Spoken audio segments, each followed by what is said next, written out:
All right, we're live. Thank you. Thank you. Oh, look at that.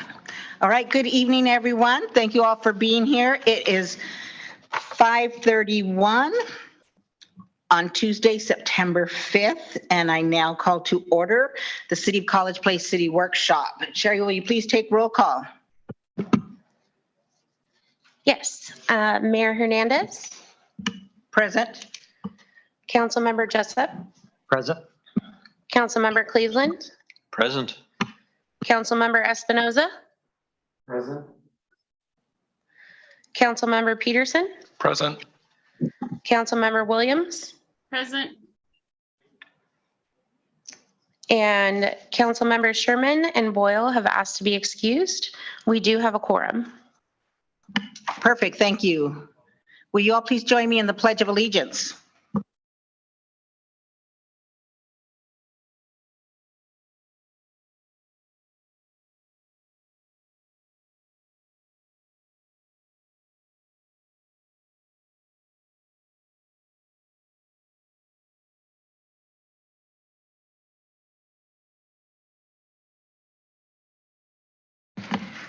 Thank you.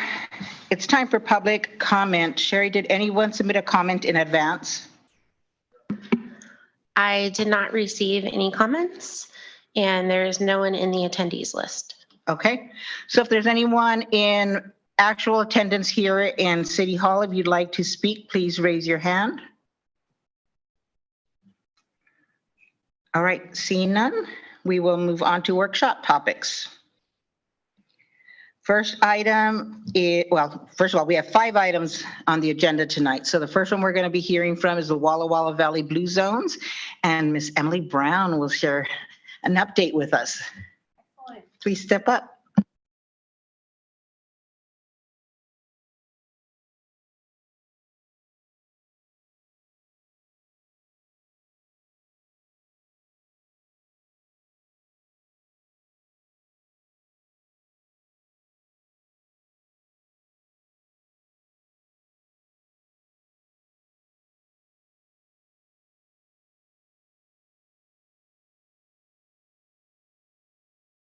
We cannot hear.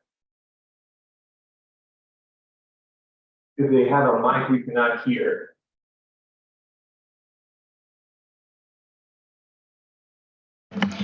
Thank you, Councilmember Espinoza. We're going to grab a mic. Thanks for letting us know.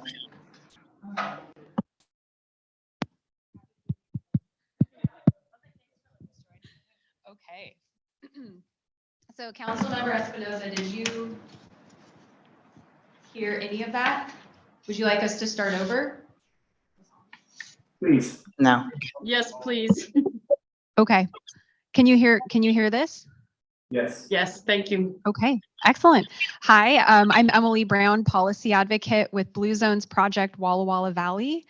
I'll let my colleagues introduce themselves in just a moment, but we were here a couple of months ago to share information about youth substance use in a STARS assessment that we did looking at tobacco retail.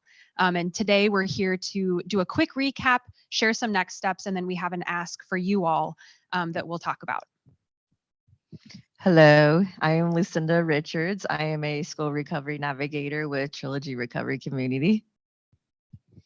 Hi, my name is Krista Tim. I am the Youth Cannabis and Commercial Tobacco Prevention Program Coordinator for the Walla Walla County Department of Community Health. Okay, and Lucinda is going to share a quick recap of some information about data on youth substance use, and you all should have this, I think, in your packet, I believe. I hope. Looks like this. It might be blue. Thank you, Emily. Okay, if you look at your paper, oh, sorry, this microphone's weird. The 2021 STARS assessment, we found that 26 tobacco retail locations were within 1 mile of a school. 62% of those sold synthetic nicotine products. 96% sold flavored products. 7 stores were advertising products within 3 feet of the floor. 54% sold e-cigarettes, and 15% of e-cigarettes were located within 12 inches of toys or candy or ice cream. And if you turn it over, if you just scroll down there.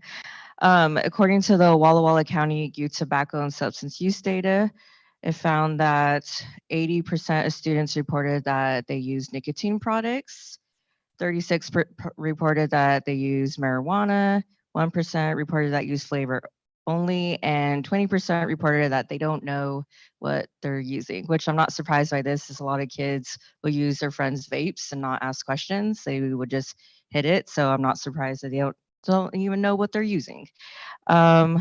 We also found that 26% with the Walla Walla County use vapor product use, and it's 15% for Washington state average. So it's pretty high in Walla Walla County.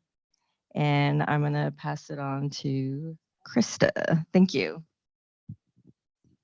Thank you. And just to cover a little bit more about that survey, so that's from the Healthy Youth Survey data, that they do a survey across the state in 6th, 8th, 10th, and 12th graders. And so they do it every other year. And there's a little gap between 2016 and 2021 because the 2018 data, not enough schools participated. And then between 2018 and 2021, there was COVID. So it was pushed back a year. So I'm happy to say that all of the schools in College Place and Walla Walla will be taking the survey. So we're going to have new data. The survey is going to be taken in October of this year. So a few months. So using this STARS assessment data that we had college students help us collect, we decided to, because there's preemption in the state of Washington, so it's impossible for local governments to legally regulate tobacco stores more than the state. So the state is the one that has the highest regulations. And so we wanted to think of ways that we could not target to youth. And so our 4 suggestions for tobacco retailers are: keep the signs above 3 feet from the floor. Sorry.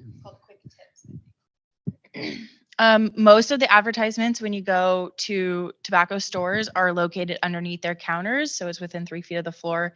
And I don't know about you, but I don't really look within 3 feet of the floor. That's right at eye length for children. Also, we talked about a lot of them were within 15% sell them within 12 inches of toys or candy, which is also right where children go to grab their favorite snacks. Also, keeping sweet flavors out of sight. We can't tell a store not to sell sweet flavors, but we can tell them to maybe hide it or put it in the back. Just maybe not putting it forward facing, like that sweet bubblegum tobacco product. And also limiting outside signage and advertisings. Again, we can't tell a retailer not to put signs specific places, but we can ask them. So we just want to keep them out from outside facing so that when you drive by the store, it's not right there readily available for you. So we put together this quick tip sheet, and we're going to ask, we're going to go to retailers and we're going to ask that they follow at least 2 of these. And if they do, then we'll give them a sticker and maybe some other incentive. We might be able to promote them as a store that's not selling to youth, just kind of giving them that little highlight and shout out. And Sherry, if you go, there's should be one of the attachments that is the design of the sticker. Yeah, the last one. And so this is kind of what the sticker would look like, just to recognize that they're helping reduce youth substance use. So the last part of this also attached was a draft resolution. And again, like Krista mentioned, it's difficult for local governments to regulate tobacco retail because of statewide preemption. But one of the things that we can do is explain to them why what they're doing is making it easier for youth to get addicted to nicotine, and then ask them to not participate. And so the resolution that we're asking for you all to pass is essentially asking retailers to participate in this opt-in program. And then we would like to bring this with us when we go to engage the retail locations and say, hey, here's the data, here's what we found, here's an ask from the city of College Place. And we think that that would really help incentivize, encourage them to participate. Do you have any questions for the 3 of us? Let me go to council members. Councilmember Jessup. First of all, obviously, thank you very much. Obviously, the state of Washington, I agree with, it's an epidemic. And just recent teacher training, realizing just the outlandish amount of opportunities for students to get a hold of stuff that's harmful to them. So thank you for encouraging this.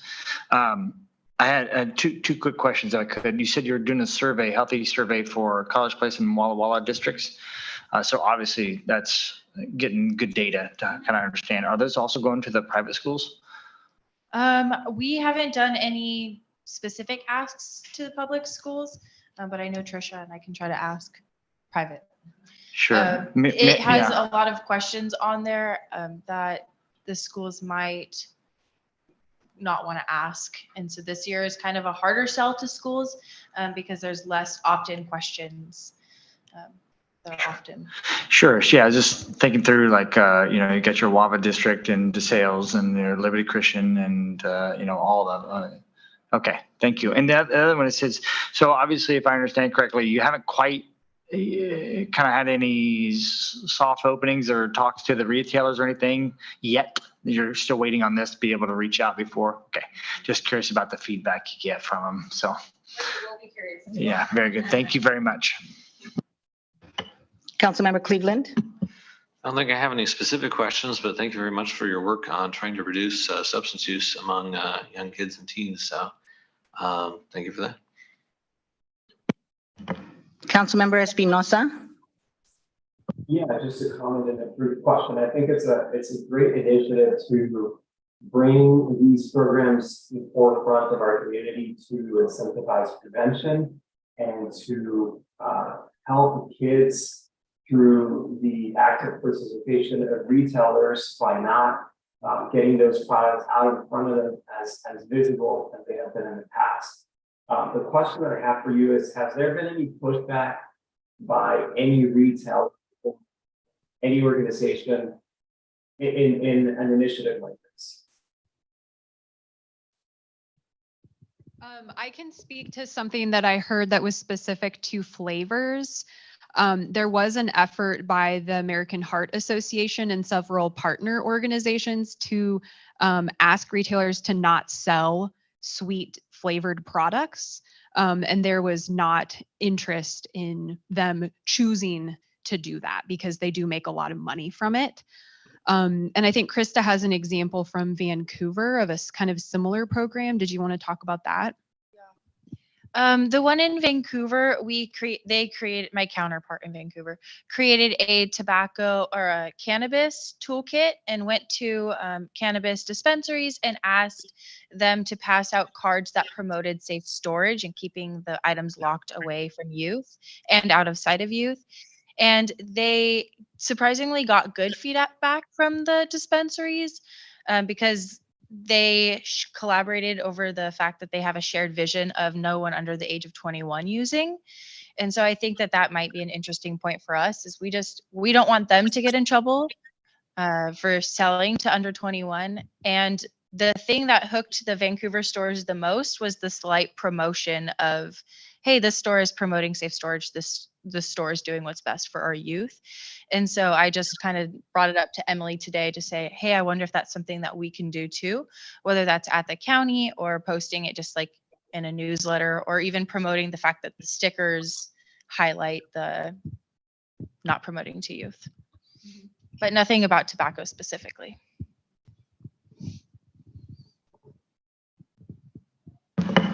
Councilmember Peterson. No questions, thank you. Councilmember Williams. I feel like I should know this, but what are the minimum ages now for buying cigarettes and the vape pens? Are they the same or? Yes, all tobacco, nicotine, and cannabis products and alcohol, you have to be 21. Okay. And that's Thank a new you. federal law. Any other questions or comments? Councilmember Jessup. I'm sorry, this might be a hard question, so forgive my ignorance on this one because this is all local, this is general, whatever. This is just based on my ignorance. So many options online, and especially these bigger commercial retail stores, even Circle K, Walmart. Is there anything on that front with helping with this sort of thing in terms of, okay, we go to Circle K, we go to Walmart, we go to gas stations, but they're usually corporations. is Blue Zones even trying to tackle that, or how does that work in terms of supporting the online purchasing? I'll hit it briefly. I know the FDA is watching pretty closely what online stores are selling. I think I just sent an article, I think it was last week or maybe the week before. There are some stores online that are selling, it really looks like a SpongeBob and it's a vape. They also sell vapes that look exactly like highlighters. And so the FDA did tell them they have 10 days to take those products off of the online stores. But it is a really big market and there's not much going on there, but what do you I don't have? have much to add. Mhm. Do you think the problem has gotten worse here with youths, or do you think it's about the same? My hope is that it's gotten better because in 2021, they raised the legal limit to 21. And so the 21-year-olds aren't necessarily mingling with high school students. So my hope is that it's better, but Lucinda works in schools. I think since the pandemic, it's actually gotten worse. And like with the online sales, it's not that hard to get. You can buy like 50 pens and then sell them for like $20 each. So kids are usually buying them online and then reselling them, or they know somebody like an adult to buy them. So it's I would like to say it got better, but I don't think it has. So. I also think distributors are getting more creative in what they make vape pens look like. I recently did a test at one of the elementary schools. I'm sorry, at one of the middle schools, and they had something like 20 vape pens in a room, and I was supposed to identify them, and I didn't even get half because they look like just regular things. Flash drives, pens, highlighters, whatever, water bottle, little thing for your water bottle. Anyways, you said something about the schools not wanting to participate, or what? Help me understand that a little bit better, what you were talking about, the schools not wanting really to opt. The schools didn't want to participate necessarily in the Healthy Youth Survey. There are some questions that in the beginning that ask about demographics. I'm wondering, yes, I remember having a conversation with someone about that, and I'm wondering how much control do you have over what's on the survey? Because if I remember that conversation correctly, some of the demographics were more geared, forgive me if I'm incorrect on this, so correct me. I'm wondering if some of those questions regarded, how do I put it? More their orientation and the identity and that type of stuff. And so, and of course, also questioning their risky behaviors. And so I'm wondering, how much control do you have over that survey in order to get the most participation out of schools? And again, this goes back to the private school thing, of course, of those kind of questions. Is that a state thing? Can they opt out of some of those questions, the questions that are more personal, if you will? I think, Yeah, so you're exactly correct. It is the risky behaviors and the sexual identity questions. This year is gonna, like I kind of mentioned a little bit earlier, it's a little harder of a sell because it's less customizable on those certain questions. I think there's like 2 or 3 of the sexual orientations you can skip out of and 2 or 3 of the risky behavior ones. But also each student can also personally choose not to answer that question. So it just kind of falls back on what data would then be released. And that's also part of the problem is because this is a state survey, once the data does come out, it is filterable by county, by ESD, by state. And so the results are maybe not their school specific, but the results are posted on a website. It's very informative and helpful to those of us who work with children or work with school students to understand the situations or understand how we need to focus our attentions. So it's unfortunate if we lose access to that. All right, any other questions or comments? All right, thank you, ladies. Appreciate it. Thank you. And we'll talk about this resolution. Perfect. And let me know if you want any edits or anything. I'm happy to change it up. Will do. Okay. Right, thank you. All right, next is a presentation from Rebecca Francic of Basin Disposal. Ms. Francic, welcome back. It's good to have you.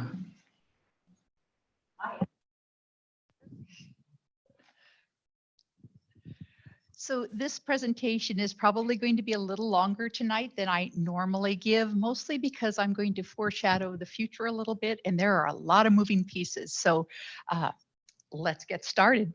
For those of you that haven't met me, I was on the Pasco City Council for 21 years, so I've sat in your chair. While I was doing that, I also worked on the Freight Mobility Strategic Investment Board. I was part of the AWC board for 12 years, I think, and the, who gives you all the money? Public Works Trust Fund Board. And through that experience, what I learned is infrastructure is the #1 way to make the quality of your citizens' life better all through. All boats rising. And so that's why I'm now in garbage. So slide number 2, please. So in this presentation, what I'm going to cover is the recycling overview, just what upcoming legislation there is. Talk a little bit about your residential unlimited service, your customer service reviews, 32-gallon can grandfathered cans, 64-gallon for low-income seniors only, and then our partnership with the city, and last but not least, your contractual rate adjustments. Slide 3, please. So I'd just like to start to say how proud we are to be part of your community. We've been here. We've done trunk or treat. We did the Christmas parade. I hope the trunk or treat, if we do that again, it is not pouring rain this year. The Freedom Festival, Big Rig Days. Our drivers said that they had a lot of kids that were really excited about having garbage trucks here. So we participate on a regular basis. Slide 4, please. Recently, I was told that there's a pretty poor image of Basin's customer service. And I, immediately called and did a deep dive of what our customer service logs look like. And I want to tell you, if I looked at our Google reviews, I would have the same opinion that you do, because 2 to 5 years ago, there are a lot of negative reviews. And the hard part is those reviews are going to live ad infinitum. They'll be online forever, and it takes 11 positive comments to make up for 1 negative comment.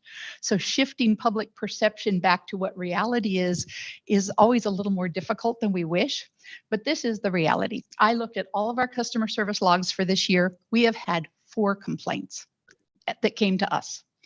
And we've been able to resolve those complaints. And in one case, we were able to make special accommodations for a person who was too weak to move their cart. And so we made special adaptations for them. So the bottom line here is we really care about your community. We want you to have the best customer service experience you can. And if you have a problem, please call us, because we will fix it. But if you don't tell us, we don't know. And you can see there are some customer service reviews up there that are positive. So, the other thing I want to tell you is we very specifically, you have almost a complete turnover in the crew that works out of College Place now. And we hire for skill, we hire for safety, and we hire for attitude. So if you're having problems, like I said, let us know. Slide 5, please. There is a great deal of movement in the recycling market, and there's a great deal of legislation coming down. So let's start on the right side, which talks about disposal costs. So if we send everything you put out on the curb as municipal solid waste to the landfill, it's $102.20 a ton. If we take your commingled recyclables and we send them off to a manufacturing reuse facility, it's $181 a ton, and that was the price in August. So in other words, it's going to cost you $78.80 more to recycle than it is to put things directly into a landfill. But we know that putting organics into a landfill produces methane gas, and that's 25 times more potent than carbon dioxide at trapping heat in the atmosphere. So the US and a lot of communities are looking at how do we get methane out of landfills. In 2022, the Washington State Legislature passed the Organics Management Act, and this stipulates that by 2025, 75% of all our organics will be out of the landfill. This is already a standing law. Currently, cities under 25,000 are exempted from this rule, but 2025 is only 2 years away, and we don't have any assurances that you're going to continue to be exempted, because they're coming back trying to improve the Organics Management Act. So as your service provider, the things that we contemplate when we think about the Organics Management Bill are, does this mean we have to have extra carts at the curbside? Does that mean we have to have extra trucks for collection because we don't want them mixed up with things that are inorganic? And then does that mean we need an extra driver to go with the extra truck to pick up the extra cart? So you can see that this is probably going to add to your cost. The next thing we have to think about is, where do we take that organic stuff? The nearest place that we have, actually you have an organics in composting facility within the Walla Walla landfill, but the rest of our community goes to Spokane. So it's time to really start thinking about regional planning, because not only if Walla Walla can't handle everybody's compost, we're looking at a $10 million facility. And if you start adding food waste into it, you're probably looking at anaerobic digester, which is a $40 million facility.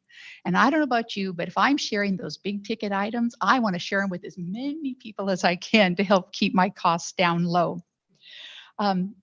Nobody has made any firm commitments on these kinds of facilities at this point, because A, they're very expensive, B, where would they be put, and C, we want to make sure we know where the legislation is going to land before anybody makes any of these kinds of investments. But this legislation is all modeled on what California is doing, and they have put in millions of dollars in grant money to build these, and they're still 120 facilities short, I think. So we're hoping to learn from California what they did and what they wish they hadn't, and what they do twice before we start our processes. Let's see, another legislative consideration that we are watching is the elimination of combustion engines. In May of this year, California Air Resources Board, otherwise known as CARB, voted unanimously to ban the sale of all new larger diesel trucks, vans, and rubbish trucks by 2036. That is really not very far away. And they're going to give a possible 6-year extension for garbage trucks. Washington has said that they are going to do what California did. They have not passed anything yet. We're waiting to see, does that include the extension?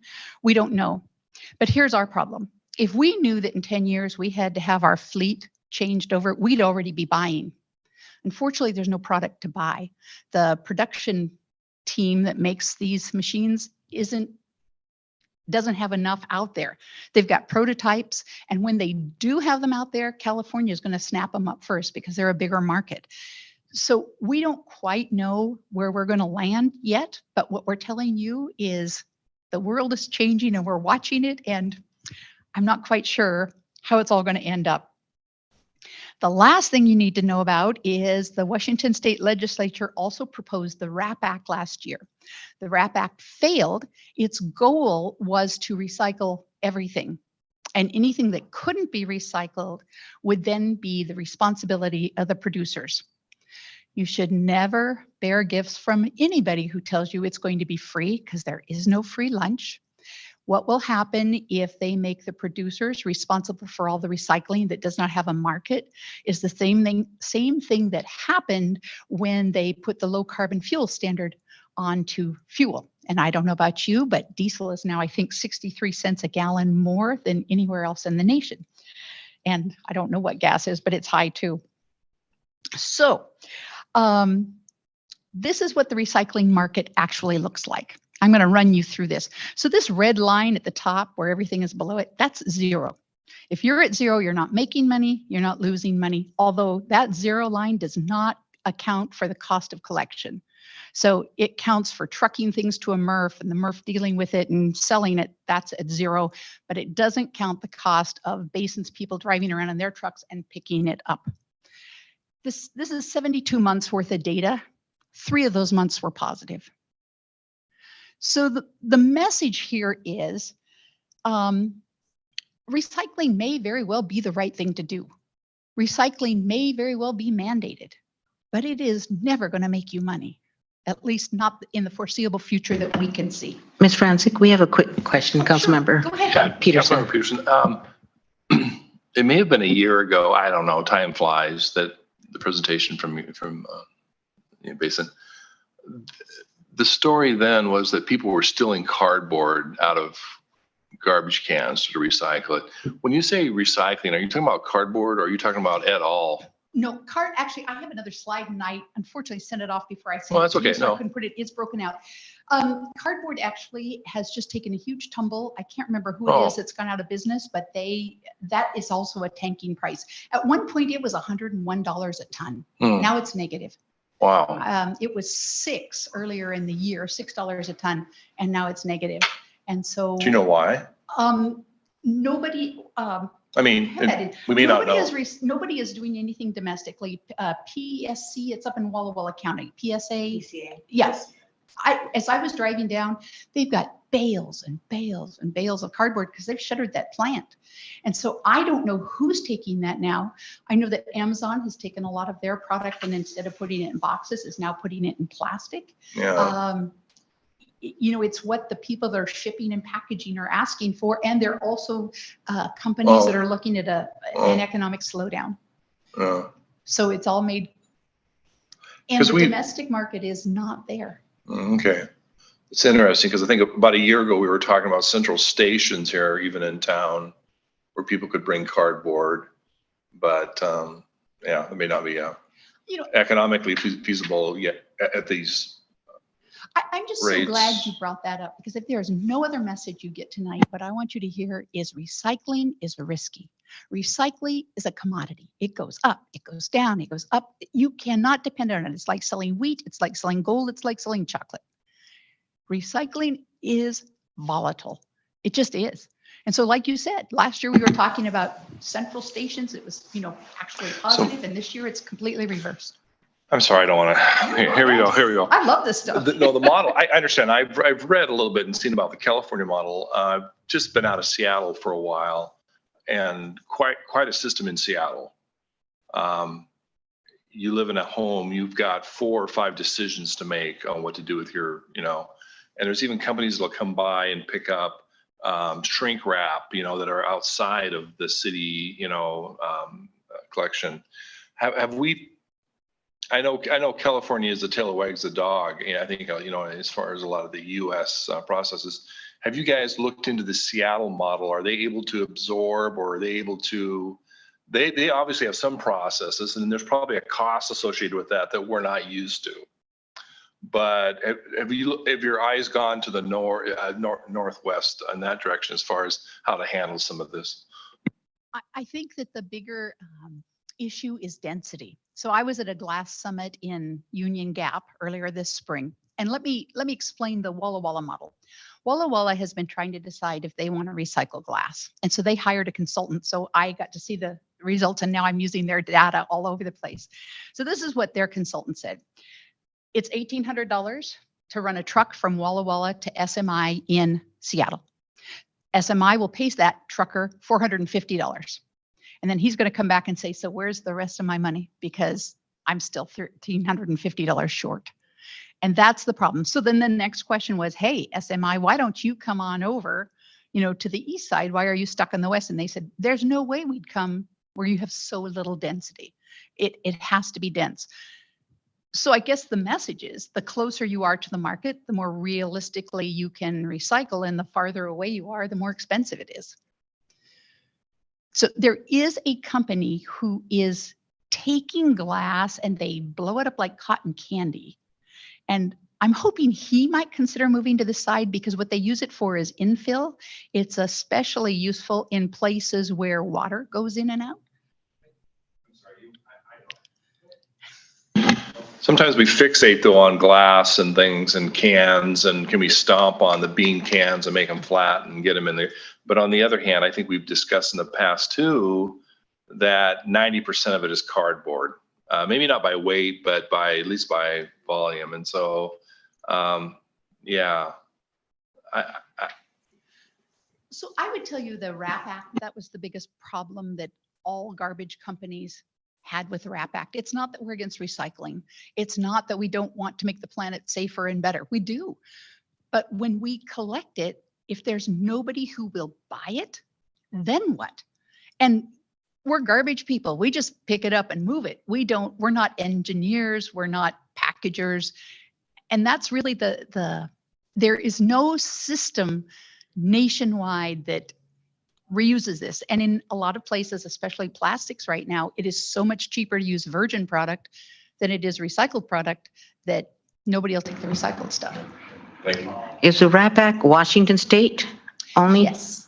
And I can't remember what RAP stands for, but they are back. Zero Waste Washington is the website. They're the ones who are running this bill, and they are very actively running it again this year. There was another reason that it did not do well. They had pulled bottles out. They had pulled a bunch of other commodities out. And so the people that have spent, millions of dollars building these manufacturing reuse facilities to sort things were suddenly having the streams pulled out, and all they were going to be left with was the solid waste. And they were saying, well, how do we get paid back for this investment that we've made? This doesn't seem to really work. So there was a lot of negative pressure from many other factors. So go ahead. Councilmember Jessup. Since we're on the subject, so thank you. Excuse me if I'm stealing your future thunder here. No, go ahead. So in essence, what I'm hearing thus far, it's expensive. The idea is it's coming down regardless if we like it or not. California's broke, so they're making me nervous if we're going off of them, of what they're doing or not doing. Fourthly, we have ideas of like facilities, what to do with it. So these are all big ticket items. I don't know how it works, so that's why I'm kind of asking. The fear is Basin doesn't want to lose money. Customers don't want to spend another $100 per bill. So everybody's trying not to lose money. How does it work then with partnerships with industries, corporations? We got the businesses coming in, we got more businesses coming in.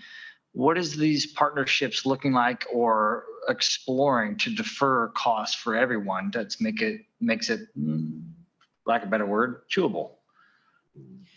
Really interesting that you asked that. And that's also a market that's kind of doing this. I can't speak to your market, but I know in Pasco, the Port of Pasco is always out recruiting new businesses. And one of their questions now is, are you green? And so they're asking, do you have an anaerobic digester? Do you have, something that'll crush glass? Do you have these things? Industry, though, is different, or industrial businesses are different because they can choose, it's also volatile. If you're paying 5 cents and tomorrow you offer 6, you're gone, I'm going to you. It's even they have an anaerobic digester that they've built in Pasco for their food processors. And now they're trying to decide, can they bring more stuff in? And they go to the potato processors and they say, can we have your potato waste? And they say, well, no, we're sending it down to the feedlot. So are you going to pay more? You know what I mean? It's a commodity to them, and that's how they're dealing with it. So yeah, like strategic partnerships in the sense that I have to assume then, especially if cardboard and those types of things, we have a Walmart, Home Depot, Goodwill, these types of things. And so obviously we service, you service them and us. And it seems to me then, what percentage of this green waste is on the consumer? You talked about, we have to have density, we have to have these big ticket items or processing plants really. What kind of examples or strategic partnerships, or do we have any of those that say, listen, really the producers of this green waste is actually corporations and industries? And I of course, I'm being biased here because I'm like, well, I don't want my bill to go up $100, and then I don't want any of my constituents to bill to go $100 when the waste producer, for good reason, is a corporation partnership. So is there those types of conversations in terms of those partnerships of like, hey, is that, I'm sorry, does that help a little bit? It's not solution oriented. It's more your responsibility oriented. Got it. So let me tell you. That's not helpful. Yeah, it's not That's helpful. not It's helpful. not solution oriented yet. Yeah. Honestly, I will tell you most things can be recycled, but plastics are a huge problem. Plastics, and And the plastic industry's projection for, I can't remember what the time frame is they're expecting a 30% increase in production. They're putting their pieces in cars now. You know, the pre-packaged meals are all in plastic. So they're looking at continuing to ramp up. You know, cardboard eventually will go back into the ground. Food will eventually go back into the ground. Plastic stays forever. So I no, there are not. But again, I would really encourage you to be careful anytime somebody comes to you and says, but the producers are going to pay for it all. Because as the RAP Act was structured last time, the producers get to be in charge of the metrics. They get to be in charge of how much it costs. They get to be in charge of everything. And so there's no price signal that says, now you're caught. They just pass it on to the consumer through whatever you're buying. So I wish I had a better answer. Sorry. Okay, so let's go to the next slide, which slide are we on? Can you tell me? 7, thank you. So in slide 7, here's some good news, okay? You went to the residential unlimited service. And I hope as a result that you have seen an increase in cleanness in your community. I know that I have that in my community and I just think it's great. Go ahead to the next slide. This is what's happened from 2017 to 2022. You're seeing a 24% change. That's maybe a little bit more than we would have expected, but not a lot. Commercial is surprisingly down, but then you have to remember the pandemic happened in the middle of all that. So that could be why commercial's down a bit. And industrial's gone up by 40.82%. So that's the change we've seen from 2017 to 2022.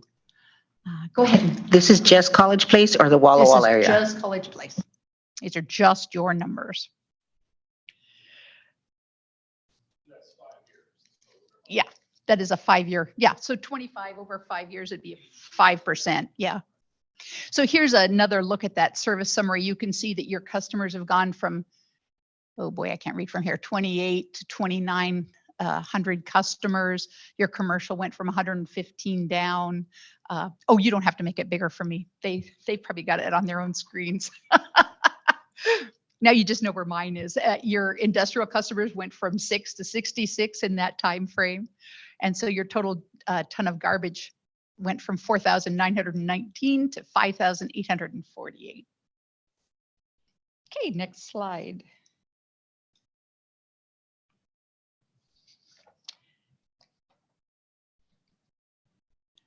So in addition to unlimited pickup, we go ahead and we collect extras, which this helps keep from having things thrown in somebody's back 40. That means with this extra rear load truck, we pick up mattresses, we pick up old furniture, we pick up sofas.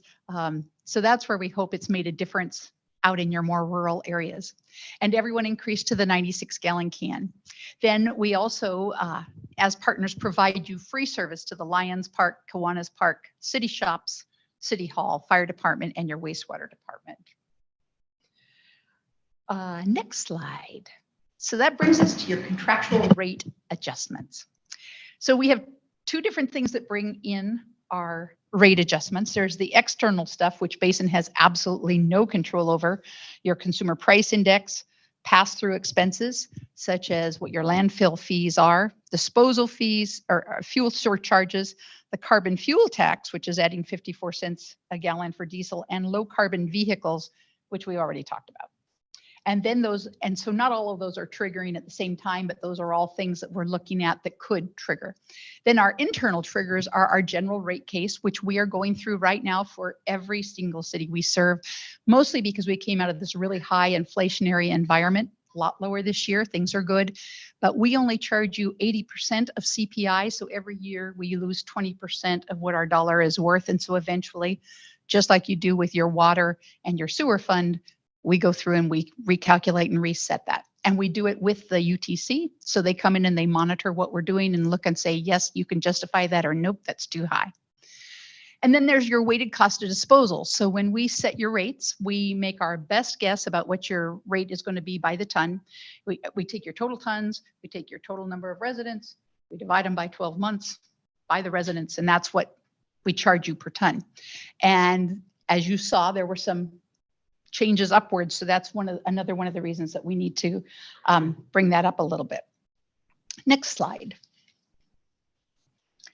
So here is what your rate adjustments look like. First of all, your bill is going to be 1.61% larger than last year. So it's not very much. Your service component, that's the part where we drive around and pick stuff up, was 2.88. And then there's your fuel surcharge adjustment for Washington state tax, which there was a fuel surcharge. And then your disposal component, there was no increase at the landfill in 2024. So your total aggregated total is an increase of 1.61%. And you can see on the bottom, year over year, the change for your disposal costs per ton. So in 2018, it was $89.80 a ton. This year and last year, it was $102.20 a ton. Next slide, please.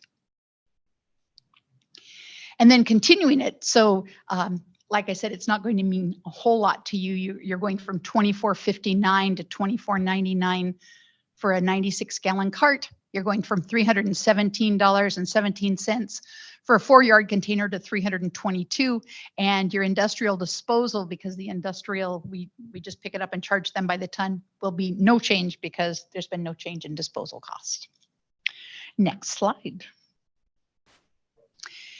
Clarification of the 32-gallon cart phase out.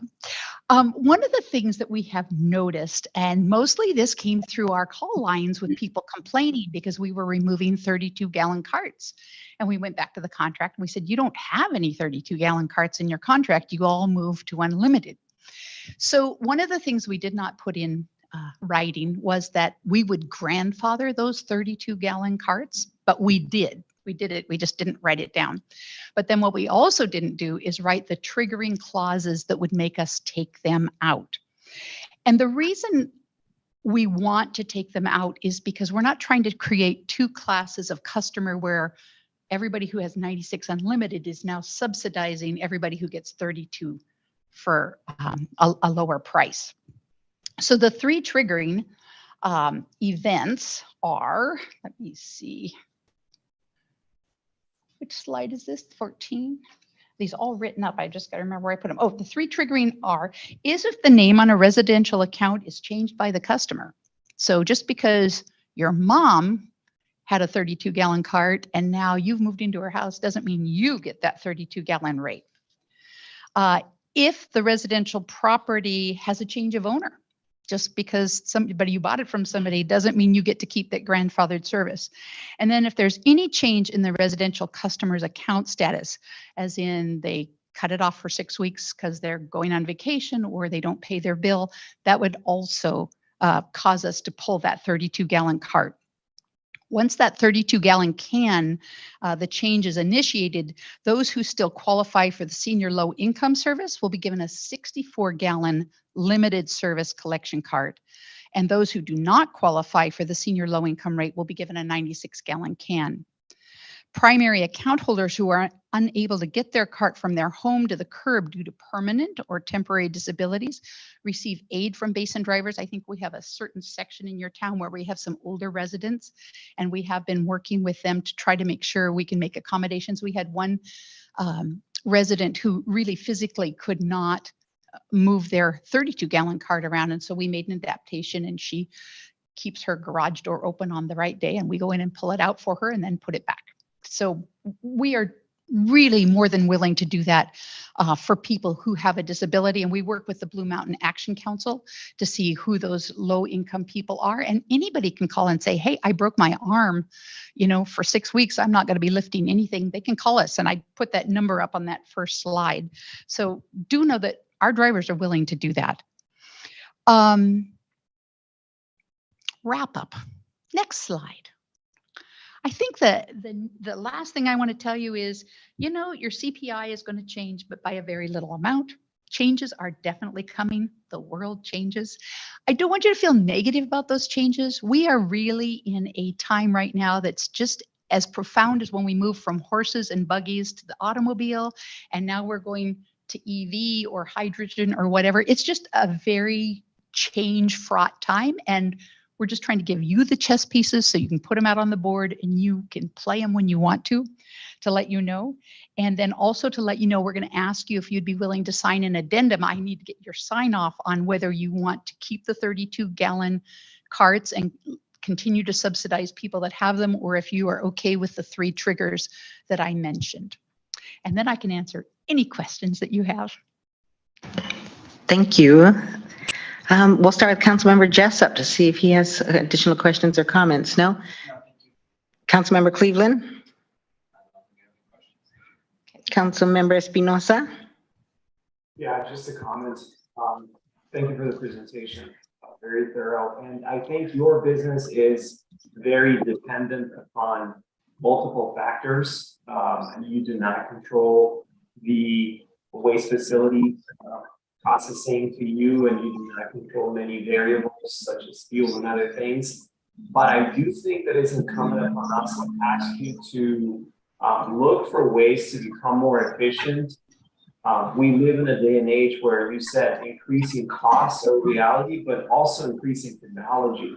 And I think it's incumbent upon a company such as yours to look at technology and look at ways in which you can capture cost savings and pass those on to the citizens of our city by utilizing and optimizing your resources, optimizing your routes, optimizing your operations in ways that are able to yield efficiency to our citizens. So I'd like to hear in the future how BDI is taking advantage of technology to really take advantage of optimizing and becoming more efficient so that costs can be driven down in any way, because I know it's possible, so that our citizens can benefit in College Place. I really appreciate those comments. I will tell you, we are about as streamlined as you can get. And there's a reason besides customer service that we are that way. It takes us 18 months to get a truck if we order one. So we are maximizing our trucks. I mean, there's nobody sitting idle unless they're actually broken down. We are using our drivers in multiple locations. We are using, I mean, our scheduling is amazing. But the actual mechanical act of picking up trash, it's pretty hard to make that more efficient. Where you can pick up efficiencies is if you ever decide to go back to recycling, if you can convince your citizens to make all number 2 plastics only, all paper only, no contamination. That's probably one of the few places that you can get efficiency. Our move to take everybody to unlimited and 96-gallon cans was also a move to go to more efficient, because it takes the same truck. No matter where we're at, we can use the same truck. When we run down to Walla Walla, we can use that same truck. So that has been a place where we've tried to use them. And that's why we're trying to, I think in one point in your contracts, you had 3 different size cans, and we're just getting rid of all of those because that creates inefficiencies. That would be another thing about the 32-gallon cans. If you allow people to have unlimited 32-gallon, they always underestimate what they need. And so then they put stuff out on the side because you have unlimited contracts, which means the driver has to stop and get out and go pick stuff up, which means he's not just driving down, picking it up, driving down and picking it up. But I will take back your comments, because I tell you, we're looking at cutting costs anywhere we can without cutting customer service. And I appreciate that. You know, from a personal perspective, I have suffered a couple of instances where the service hasn't been there. The route has been skipped. I've had to call more than 2 times for it to get picked up. So I've experienced the good and the bad. And I think there's always room for improvement. And I think that BDI can streamline their operations even more and become more efficient. So I'd love to hear about that on the next presentation. Well, my name is right out there on the website, but I'll give it to you right now, 509-380-3583. If your garbage isn't picked up, you call me and I will make sure it's picked up that day. I work really closely with Chris, and anytime I've called him, he's been out the door. So he gets it done. Any other questions? Oh, wait, Councilmember Peterson. Yeah, I'm really shocked at the low increase that you projected. So was I. No, I am. I looked at that and I was thinking of what it cost me to get groceries now, what cars are costing, et cetera, et cetera. I was very impressed at your low, yeah, based on Seattle CPI. Well, I believe. I cannot remember. Yeah, It's an yeah, index, but I don't anyway. remember which one. Yeah. So, yeah, with all this we've gone through, I applaud you for your low, increase. Thank you so much. Yeah. At the end of the day, it comes down to what we made a decision as a council a while ago, and that was we're not going to be sorting glass, plastic, and cardboard so that we can all put it in the landfill at the end of the day. I think that was a good decision. And I think that's as we go into the future, we can, what should I say? We can get fancy and say we're going to start, doing this and that. But for now, it's a case of we're still going to, pick it up, get rid of it. To go anywhere else is just going to increase those costs. And there may not, as you've pointed out, there may not even be a buyer for it, even if we do it. So anyway, yeah. Right. My thoughts on that.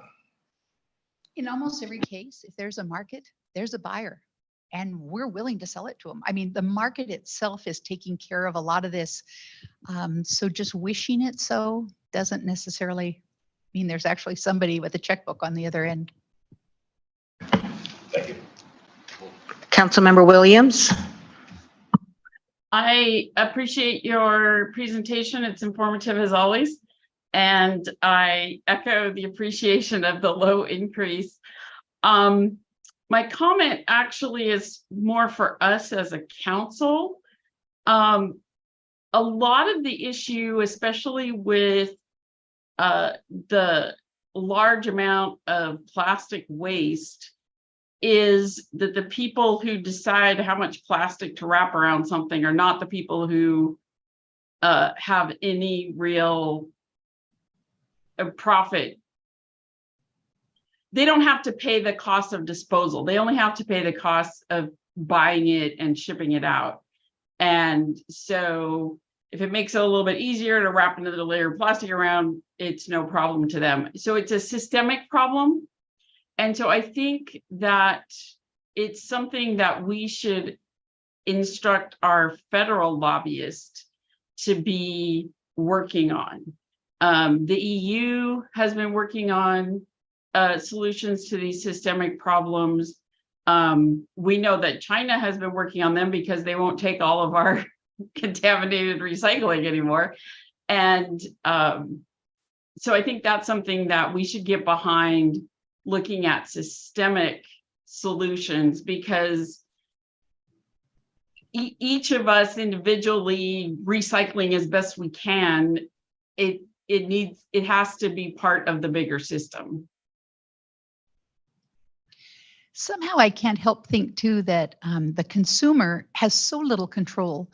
But I know I stopped buying apples at Amazon because I was not going to buy apples I stopped buying apples at Costco because I was not going to buy them in those blister packs anymore.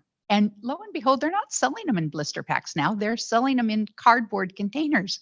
So somehow, somewhere, the message got back to the producer that people didn't like that. But I don't know how to get that message there. I think you're right. It's got to be more systemic. Yes, and boycotts, etc. And this is something that I keep reminding myself, like, I'm not going to buy that anymore. Doesn't really do a whole lot of good if I never actually let them know why I'm not buying it anymore. So, people working together to boycott, it tends to be more effective. Although sometimes we get an unexpected win from technology, like digital photos.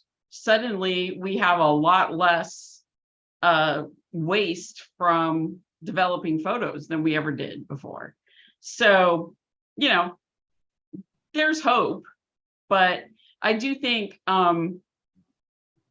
as well as doing what we can here locally, we should be pushing on the federal level to look at more systemic solutions as well. So I just kind of want to get that on Mike's list.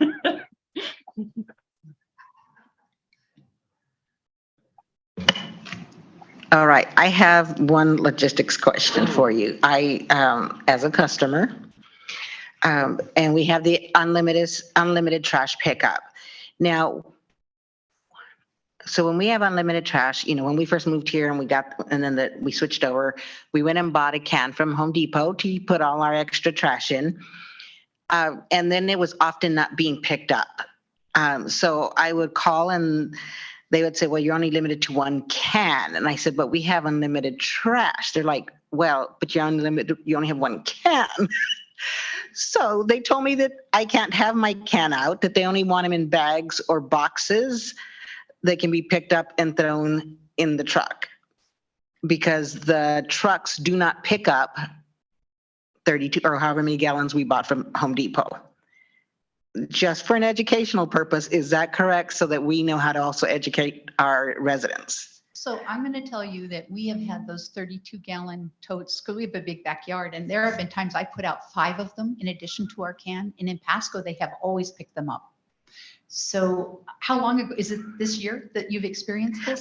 Yeah, we stopped using it 2-3 months ago because it was like my 5th time calling that they weren't picking up the second can, and that was the reason. So we started putting cardboard boxes, but they fall apart in the rain. We put out some bags and some animal got to it, so then we had to clean that up, and now we only use the big hefty bags, which I'm not a fan of using. I will tell you that hauling from our backyard these 32-gallon things full of vegetation, I finally got a second 96-gallon can, and I was really shocked because it was only $2.36. I didn't have to pay the whole 96-gallon price again. It was just, and it's, oh my gosh, that's easier to haul out. So, but I will ask, because as far as I know, if it's in a container, unless it's over 64 pounds, they will dump it. So I will find out from Chris and get back to you. Yeah, and they said something about if they try picking it up, they throw the whole trash can in the back of the truck, which they did one time and they had to replace ours. And they said that they won't be picking up cans. So I just want to know so that we can make sure that the rest of our citizens understand how to do it appropriately. Let me find out. All because right. My experience in Pasco is they didn't take the one I wanted them to throw away that had a hole in the bottom. And they do pick up every other can they put it out. Okay. Well, and I'm just trying, like I said, I'm just trying to think of, it is great that we don't have mattresses and couches laying around. I have seen some other cities that people throw their furniture and just dump it out or sit it in the grass right there. So that is lovely, but I don't want all our extra trash to end up in the street because it fell out of boxes that got soggy or animals got into our bags. Right. I will get right back to you tomorrow. I'll That's talk to correct. Chris tomorrow. That's a key point. The second, we have 296. The second one is, how much? I think ours, I don't know. if $2 or our prices are $3. the same. It's like $2.36. Yeah. For the second can. Yeah, And I love it. and that's, And my neighbors have 4 and 5. And I thought, what is going on? yeah, that's something that I think is a change over the, I think it is. And so that's pretty neat. Yeah, well, that's what we have. And yeah, so. I always presumed it would be the same price doubled. And so this was my, as I said, Yeah, all my yeah. neighbors have 4 and 5 Yeah, cans. And yeah. finally I thought, I'm getting too old. I'm just Yeah. going to bite the bullet. And then I was shocked and went, whoa. My Any other recollection- questions or comments? This is Councilmember Williams? My recollection is it used to be the same price for a second one, and that was one of the efficiency things that we did a few years back. I don't remember exactly when, as part of, saying, well, it's a whole lot better to pick up 2 96s than a whole bunch of extra stuff, so we should make that easier. So there's And your technology. I have been apparently blessed because I have only had excellent service from your drivers. So All right, I have my marching orders. Go buy a 96-gallon can. No, rent No. one for Mason. you have to get Oh, there. rent one. Okay, rent one. All right. That's good Honestly, to as know. expensive as those are, I did the math calculation and when it's a lot cheaper to pay Basin $2 and then they Yeah. take it if the wheels fall off, than me go buy one at Lowe's or wherever. Yeah, I didn't know we could rent one, so that's good to know. Yeah, just call them and ask for a second can. Perfect. Okay. That's handy. Any other questions or comments? All right. Thank you so very much. It's Thank you always for your informative. time. It was really fun to visit with Have a good evening. Will you have a discussion about whether you're okay doing a memorandum of understanding about the triggering events that take the 32-gallon cans out?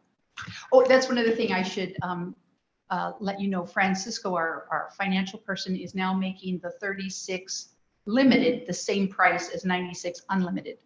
So that's all part of trying to encourage people to move over to that 96-gallon unlimited can.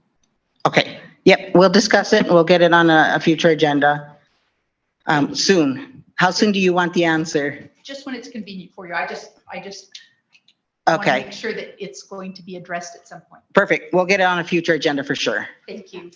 Thank you. Did you have something, Councilmember Peterson? You sure? Okay. All right. Let's see, moving on. Mike is up for, it's been a while. Yeah, So we're going to present on the Transportation Benefit District. yep. Sherry, if you could click on the PowerPoint. So this whole concept is actually pretty historic from a legal administrative perspective, but the finance end was never enacted. Okay. Oh, wrong one. It is the, let's see here. Ordinance, not here. On mine, it's showing as the last document. Transportation TBD redo. Yeah, okay, thanks. Okay, so for those of you that have been around a while, this may sound familiar. For those that haven't, I'll discuss this whole concept here. Transportation Benefit District. So second slide, please. So in many other states, folks do the vehicle stickers where you put them on the windshield of the car. I grew up that way. Oregon has a street utility like your water, wastewater utility. Here, it's a concept called Transportation Benefit District. So it was enacted back in 1987, and it's a mechanism where it may be used to fund local road and state transportation improvements. Out of the 284 jurisdictions, cities, there's 110 of them that have a form of a TBD. And the improvements it can pay for range from road, sidewalk, bike infrastructure, construction, maintenance, operation. It can be covered by that. There's various revenue options that can be enacted. So sales tax, you can actually go up to 0.3% by voter approval, or you can do 0.1% councilmanically. That's a new change that occurred about a year ago. Several have done that. Nice part about sales tax is you're having folks who are shopping in your community outside help with the roads. So that is a really good thing. Vehicle license fees, that can be voter approval as well. That tends to be regressive because it's just the folks living in your community paying the additional tab fee. UCAN bonds, impact fees, or local improvement districts. And a hyperlink that gets more in a nitty gritty about a TBD is right there. Next slide. So there's 110 of them, but I try to put a list of the gamut of nearby cities that have a revenue form of this. And a lot of them do the sales tax. You have Airway Heights, Dayton, ranges 0.3% to 0.2%. Our neighbor Walla Walla has 0.2%, and Waitsburg has the same. And throughout this, you'll see pictures of local roads that could need help nowadays. So that's that slide. Now next slide. To go into the history of the TBD in College Place, actually has a bit of a history. So City Council began reviewing this concept actually back soon after I started about 6.5 years ago, because we were having issues on the revenue expense side for personnel, but then also roads. And at the time, Rillio's direction given was be looking at the utility taxes at the time to try to be more holistic, and then this was abandoned. The interesting thing is that the ordinance was voted upon to create it in 2017, 17-015. So this legally has existed since 2017. And then in June of that year, a subsequent ordinance was passed for the city to assume the powers of it. No revenue mechanism was ever acted upon. And how we've staved this off for so long is that, as you've seen over years, we've been very successful at trying to federally classify every road known to man so we could go get grants for that. However, you can't federally classify every street in a city because the state and the feds and everyone else will call you. In fact, we're already starting to get called on it on some of the ones we've recently done. That causes a major issue because if it's not federally classified, you cannot get state and federal grants. It's just not a thing. So that becomes an issue because with the state gas tax, while the various flavors of increases that have occurred over the last couple of years, that's not been passed down to local jurisdictions. The state has kept all of that.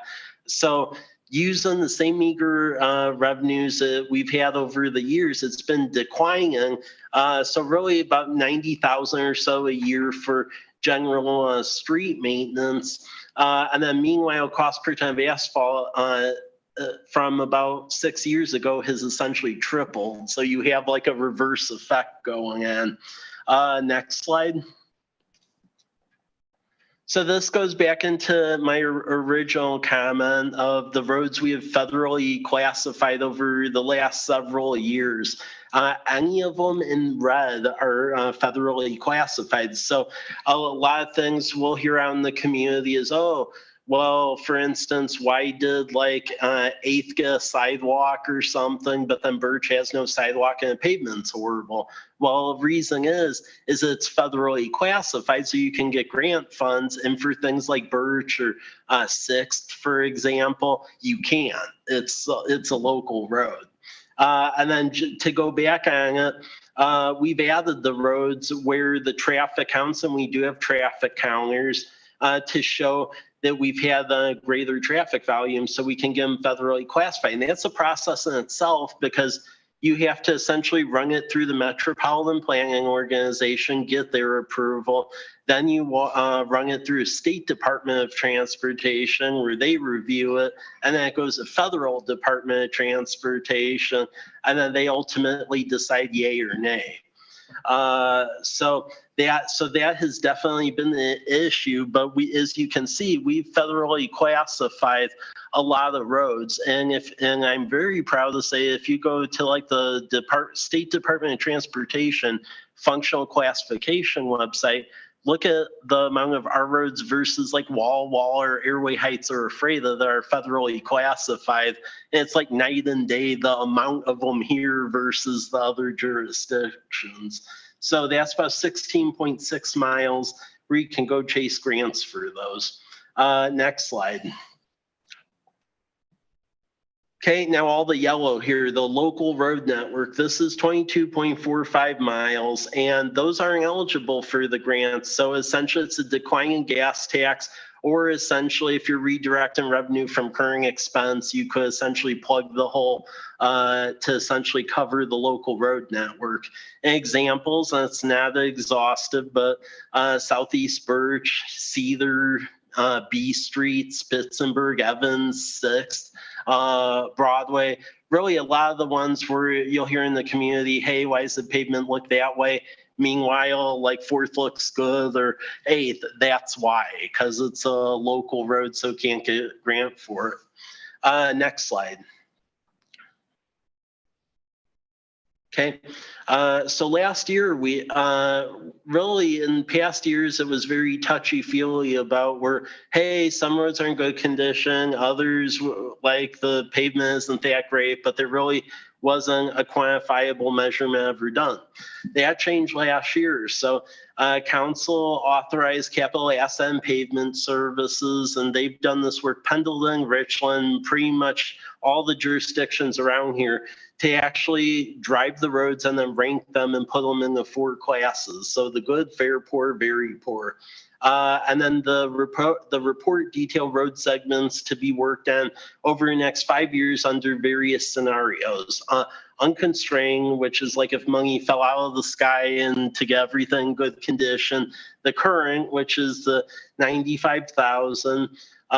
300,000 annual budget, and that essentially would keep the average PCI or pavement rating where it is today, like the whole system, the average would stay the same, or $800,000 budget, which would be to improve the median essentially by 5 percentage points. Next slide.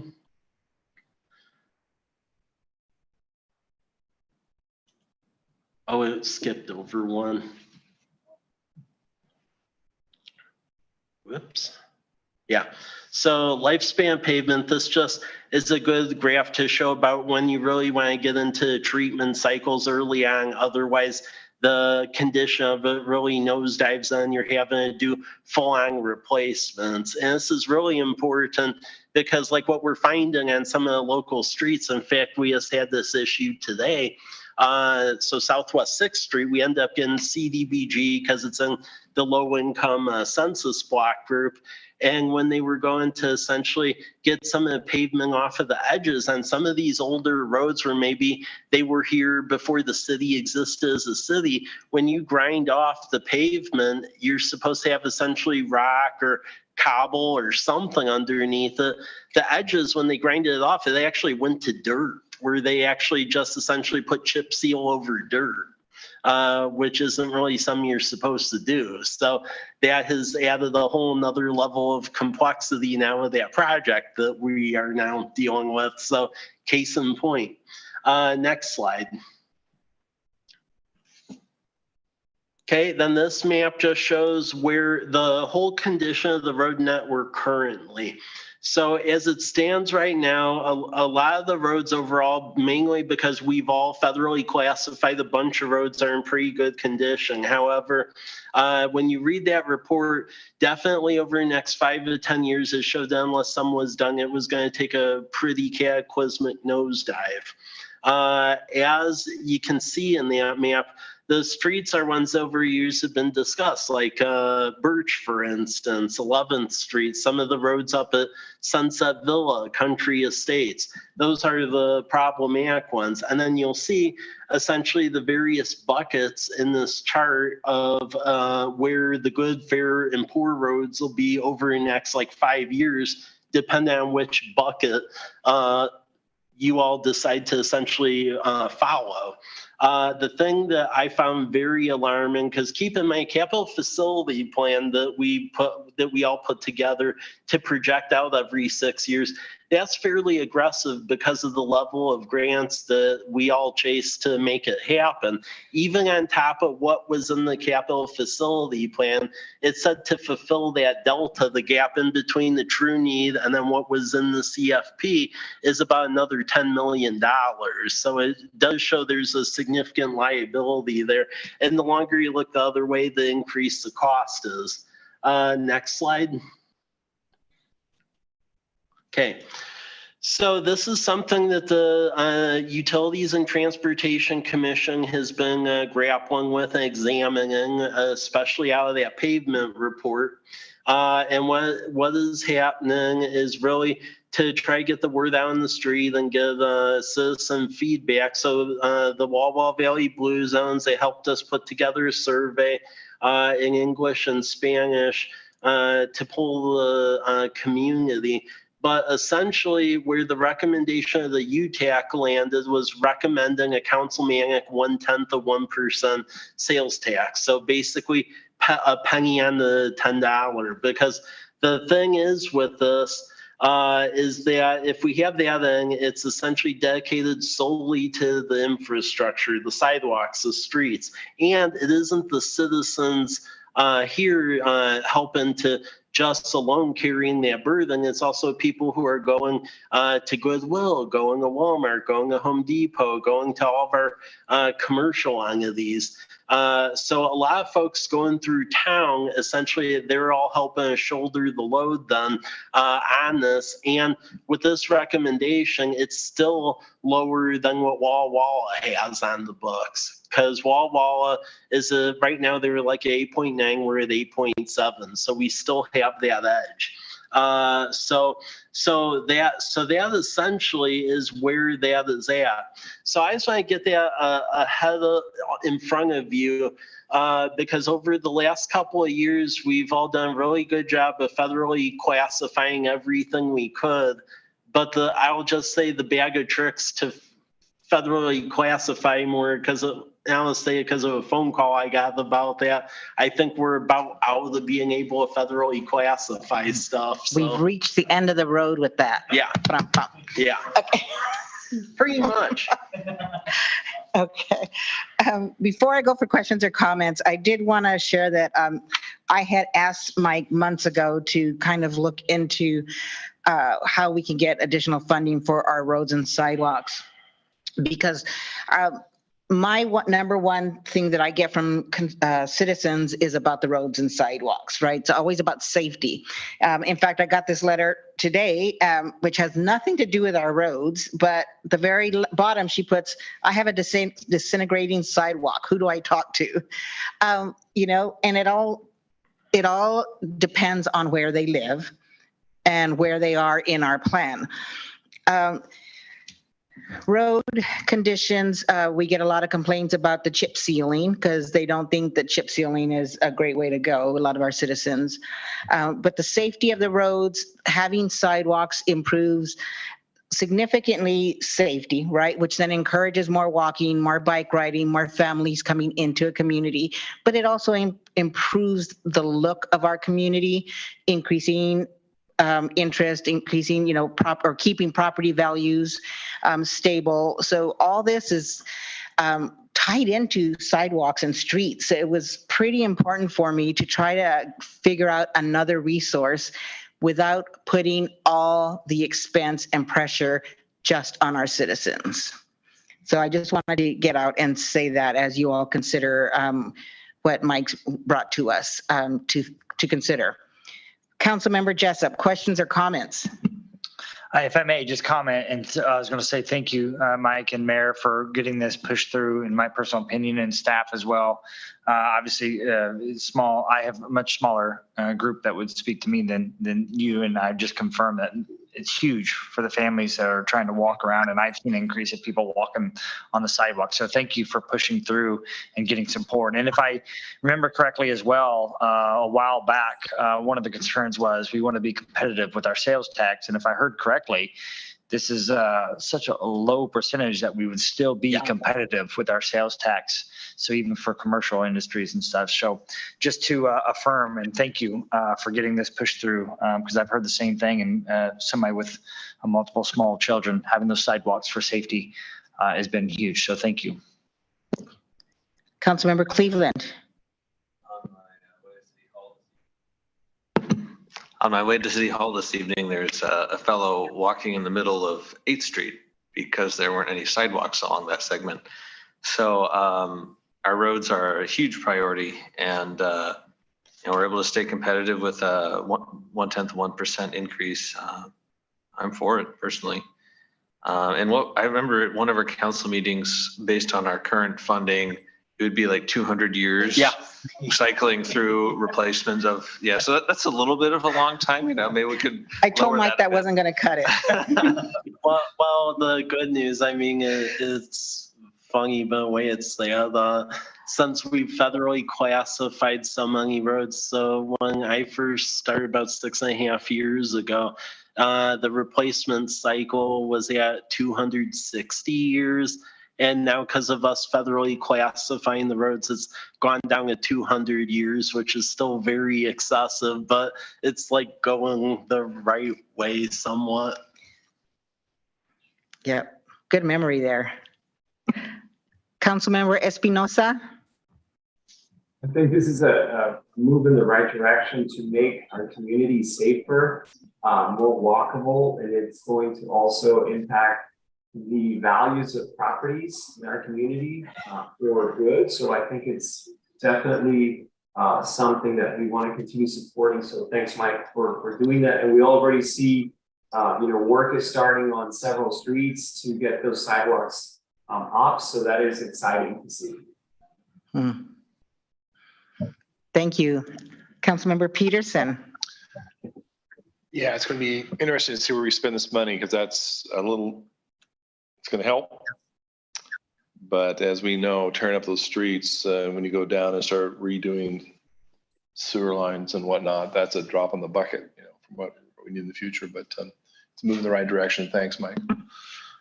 I will say one of the things that's going to help in that, because they actually did prioritize it year to year for the next 6 years, is that pavement management inventory. So if you all adopt that 1/10%, they based on the pavement condition, they went over. They actually rated segments to essentially be done and paid for each of the next 6 years. So if we just follow the rubric that they set forth, it's relatively straightforward, and just follow that. Now, would we be able to cover all of them per year? Going back to your point, that's a good question, because like this Southwest 6th Street thing, no one predicted they actually went from chip seal to just like raw dirt with no cobblestone or anything. So that's just really weird. Councilmember Selby. A number of years ago. Williams, my apologies, Williams. You're good. A number of years ago, I think it was the 75th year that College Place was a city, a gentleman wrote a history of College Place, the city, which all the council members got copies of. And if you don't have one, maybe the staff can help scare one up for you, because it was really fascinating. And one of the big reasons why people voted for College Place to become a city is because they wanted sidewalks. And it's only in the last few years that we've really been delivering on that. And I think this is going to be absolutely crucial to moving forward. And people are so happy about the sidewalks that we've gotten in. So I think they will be very pleased with what comes from this. And I don't know that we have numbers, but my suspicion is that a lot of our sales tax comes from people who don't live in College Place. So I also think that's appropriate. Absolutely. And again, my apologies for calling you by the wrong name. It always takes me a long time when people change their names too, so. Well, it's been how many years? Mike has an additional comment. Yeah, so we're going to be doing this additional public education, but I will couch it this way, just so it's part of the budget process. I really would like to see this teed up to be adopted councilmanically sometime in October. Otherwise, doing it mid-year and then plus getting the notices out there is going to be a pain. So that way we can actually project and tee it up appropriately. All right. And Sherry, let's get it on a future agenda. Mike, I'm just asking this question for making sure that I understand things. So we approved this 1%. Let's say in the future, 2 years, 3 years, 4 years, that we decide it's not enough and we want to go to the voters. Can we still go to the voters? Yeah. Okay. Yeah, you can still go to voters. The interesting thing, the way the bill was rewritten, is that the 1/10 of 1% when you adopt a councilmanically, that stays adopted and you collect on that in perpetuity. The gamble with the 0.2 and the 0.3% is that's still predicated on the old TBD rules, and the old TBD rules was that you adopted it for like 10-year increments for only like 2 of them. And I know this is looking really long into the future, but you have the election costs, which, I mean, people can drive a road and see it's deteriorating. Putting it on the ballot is not a free experience. When the library thing went to a vote 4 years ago, the bill on that was about like $35,000. So there definitely is a sunk cost there. So that's just the thing I would say, is that if we do refer it to the voters, it does put it under the older rules then, where it would like sunset, and then you would have to re-up it. Sure. So actually the 0.1% is actually safer for several reasons. I know that is actually going to begin looked at a future state legislative session, because a lot of the communities that are coming up to the end of that, the old laws say that after you do it for 2 10-year terms, you're barred from doing it again. And a lot of them are like, well, we can't let our roads like just go to nothing. So, but that remains to be seen. Right. Well, and it is great that it's gonna, sales tax allows for people who don't live here but use our roads and use our parks and to help with that. Councilmember Peterson? So, I ask this question every year. The bond issue for the Main Street. Yeah. What's the maturity date on that?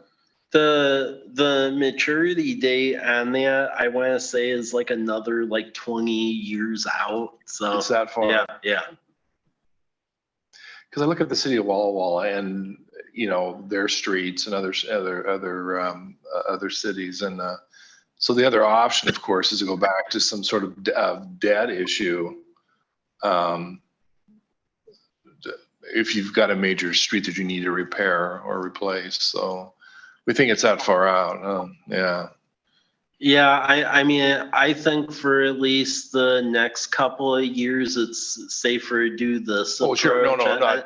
I'm not arguing with that, Mike. Yeah. I'm just option, in addition to that, Yeah. or in the future, yeah. Well, I think a couple things. We do what's in there to essentially keep fixing up the local roads, but then some of it, what I think we should do is on some of these like federally classified roads that we haven't gotten to, pay to at least get the plans engineered to fix them up. Because what you will find with the state agencies now is if you do the full 100% plans, that can count as a match, and then they just grant out the rest of it. So Northeast Damson is actually a good case in point of that, because that was a road that used to be a local road where TIB turned us down with C Street, but then we put the counters in, and luckily the counts went up enough where we petitioned and got in. We actually had the engineering plans all done, so then they gave money for construction. Well, as Councilmember Williams, I support Sorry, go ahead.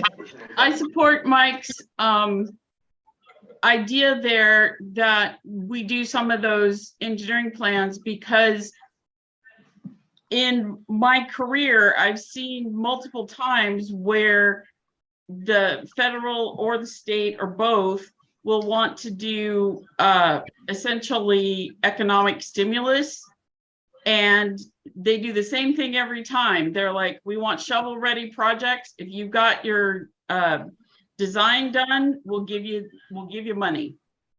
And so if you don't have your design done, you're just out of luck. So I think we should kind of have a rolling set of designs so that we always have a few in our back pocket. Good point. Agreed. Good point. Any other questions or comments? All right. Thank you, Mike. We are now going to move on to the utility base rate charges.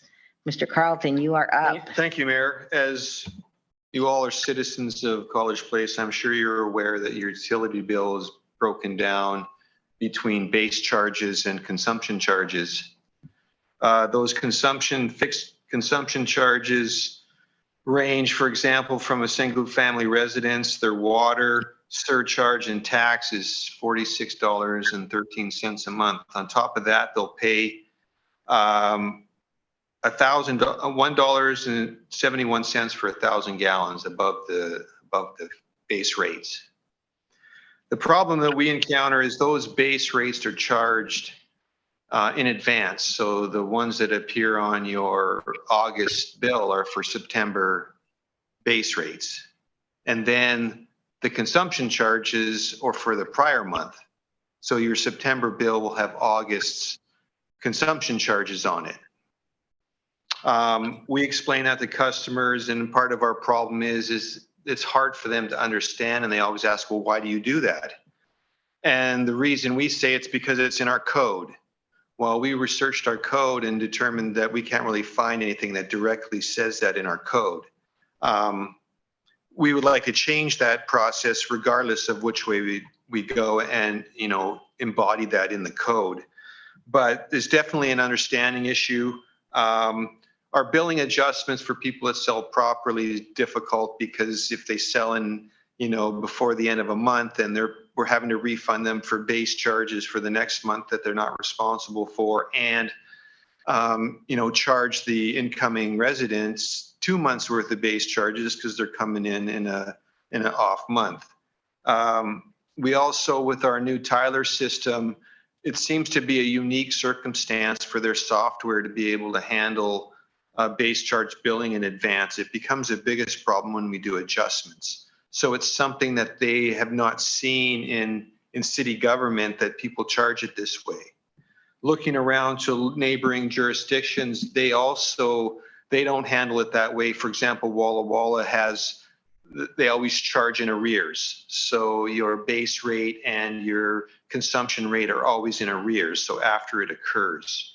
And we want to open up a dialogue and potentially bring something to council that says we change to that method of billing in arrears. We've questioned why it's done that way for quite a few years and have always relied, well, it's always been done that way. But one thing, when you implement a system where you're doing that, you're going to get a 1 month bump in revenue because you're going to start billing somebody for something that hasn't occurred yet. Well, the reverse will happen if we change to billing in arrears for base fees, is that we'll have 1 month of no charge on our base fees to the customers. And that does have an impact. And if you can bring up that base fee revenue estimate sheet.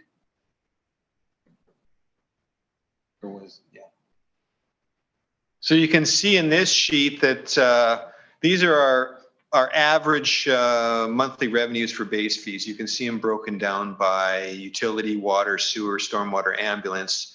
And you can see that total amount of the base fees in a particular month is, you know, just under $500,000. So it is a considerable hit for 1 month. We would not incur revenues on those base fees for 1 month. And you can see we have sufficient fund balance to cover that reduction. And you can see it varies from 3% to 9% of fund balance. So not substantial, but there is an impact. So I just wanted to bring this to council. You know, it's easy for us to be consistent with other jurisdictions if we have to charge it the same way. It's easier for us to explain it to our citizens about how our process works. And an advantage B is they would get a 1 month reprieve in costs. Okay, thank you. Mike. And I would just say thank you, Brian and Dayshreen, the team in finance, because as we've been moving to Tyler, that's given an opportunity to re-examine the local processes and ways of doing things, and that's where this came up. So, Okay, thank you. Yeah, you know, never being able to explain something easily to our citizens is not ideal. Right, it's not the right approach, I feel, that we want to take. And definitely because that's the way it's always been done is just not acceptable. So thank you for finding that and seeing that. Councilmember Jessup. Okay, Councilmember Cleveland.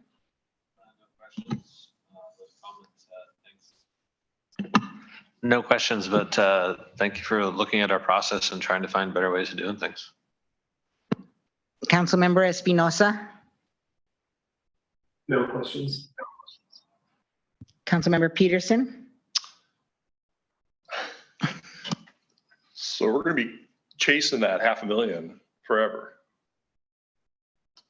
We would, yeah, it's a one-time gain and, or a one-time loss, It's a depending on. loss, right? This would be a loss, yeah. So we could hire an FTE to sit out and answer questions about why there's a difference between our billing, and we still be money ahead. Yeah, you could do that. It's a cash issue, Mike, right? I mean, it's. It is. It's a cash issue and process issue. I mean, you could go like status quo and then you're ahead, but then that is a really weird process, or you take the hit and you're on par with everyone else. So I can support it. I'm just saying it's, you know. Yeah. You could go door to door and explain it. For less than 500,000. Yeah. Councilmember Jessup. Again, this is just showing my ignorance, but just there's no way of phasing this sort of process in order to kind of mitigate that financial hit, or? Well, for us financially, I don't think it's enough to have to phase it. Okay. It's right. approximately. It's approximately, $479 in the summer. In the winter time, it'd be a lot bigger hit because we're not getting the associated volume from people using water for irrigation and whatnot. So it would seem like a bigger hit in the winter time. But it's not really, you got a one-time gain. So back when they decided to launch this, they would have 1 month where they got extra revenue because they implemented charging. So is it really a hit? You got a gain at one point. Now you're bringing it back to equal. So it's in that fiscal period. It's in that physical period we do get hit, and it's a one time, so you wouldn't see it, as opposed to having someone sitting out in the front trying to explain it, which could be there forever, so it could cost you way more than $500,000. Ms. Schmick, I think I saw your hand up, Mrs. Schmick. Yeah, I was just gonna comment. It's not so much confusing to the customers as it is. I mean, we can just explain it. We bill prior for base fees and afterwards for consumption, and they're fine with it. The reason that this issue got brought up is because of our new billing software. So while I will take that position sitting out front for $500,000 a year to explain that to people in a heartbeat, that's not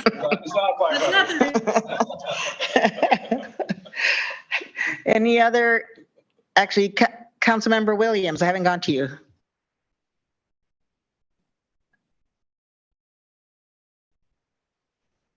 Sorry. I think Desiree and I could both sit out there for $500,000 a year and be better off than we are now. But I would argue that really what we're doing right now is we're essentially holding that money in trust for the next month. And so it's not really a hit, it's just changing the cash flow. And I suspect that if we had no reserves, this would seem like a good idea to charge that in advance. But since we have put together a system where we have reserves, I think it makes good sense to do this. I did have a question on the write-up in the agenda. It says the last paragraph just before the attachment, it says it will also elevate complexity in the finance. I think that should be eliminate complexity or reduce. Alleviate. That Yeah, should I be, don't think that it's should gonna be elevate the alleviate. complexity. So before we actually vote on it, we might want to tweak that. Okay. I actually saw alleviate. Okay, good point. All right, any other questions or comments? All right, thank you for that, Brian. We're going to move on to you presenting Government Finance 101. Yes, thank you, Mayor. Mike asked me to bring this to council again as we move into the budget process for 2024.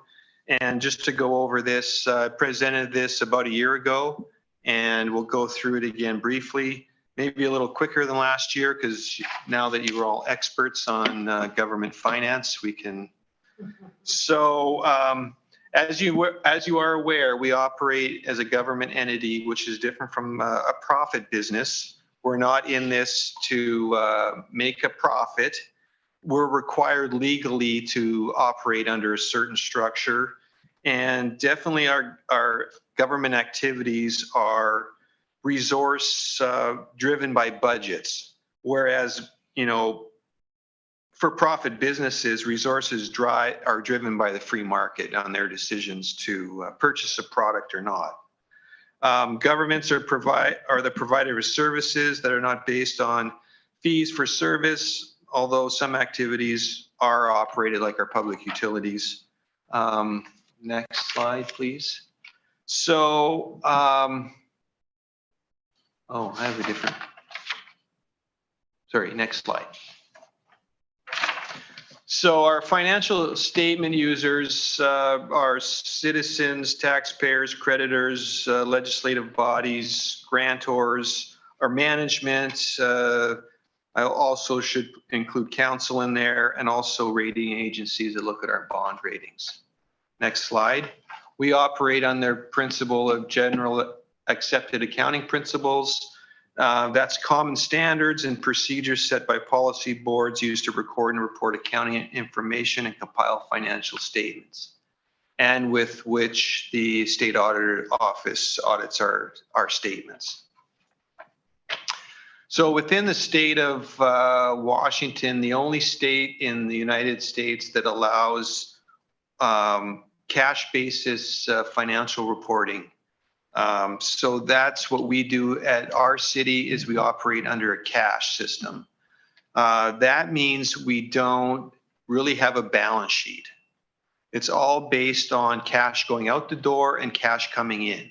And we report our expenditures based on when we pay something and not when our intention to pay.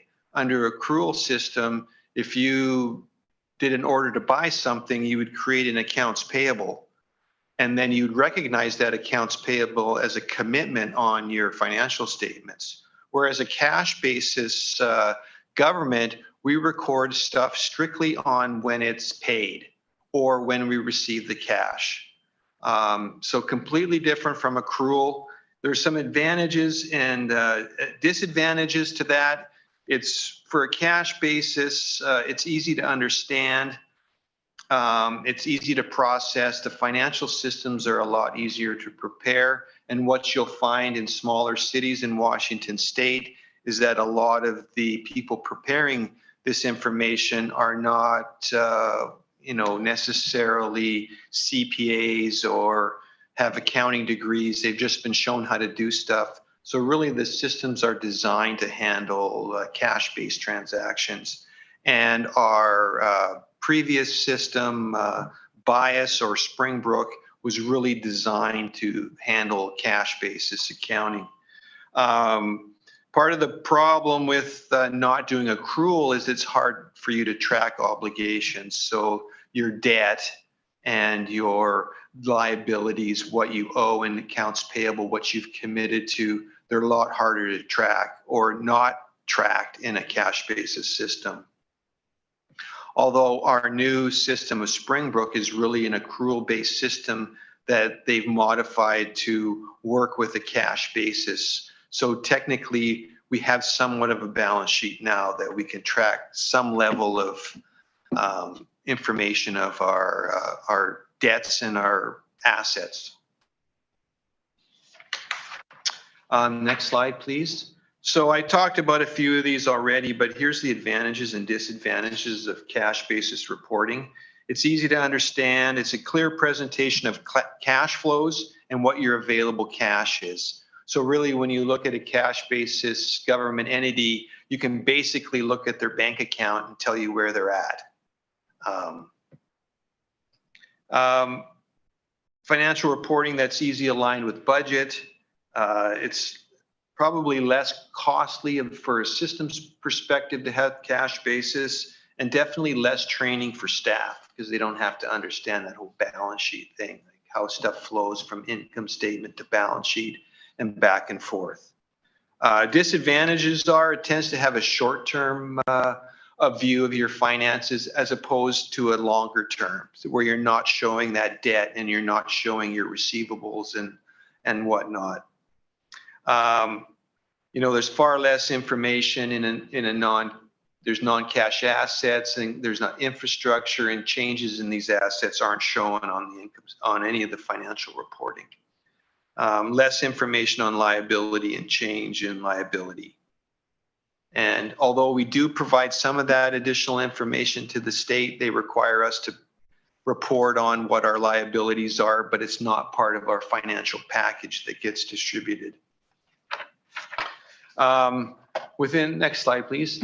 Washington State were required by the state to use a reporting system called BARS, which is Budget and Accounting Reporting System. So it predetermines what our account codes are, what our fund numbering is, how the funds are accounted for, and so on.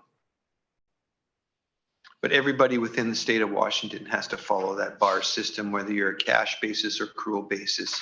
So all our coding is predetermined. When we need new fund codes or new general ledger codes, they're basically assigned.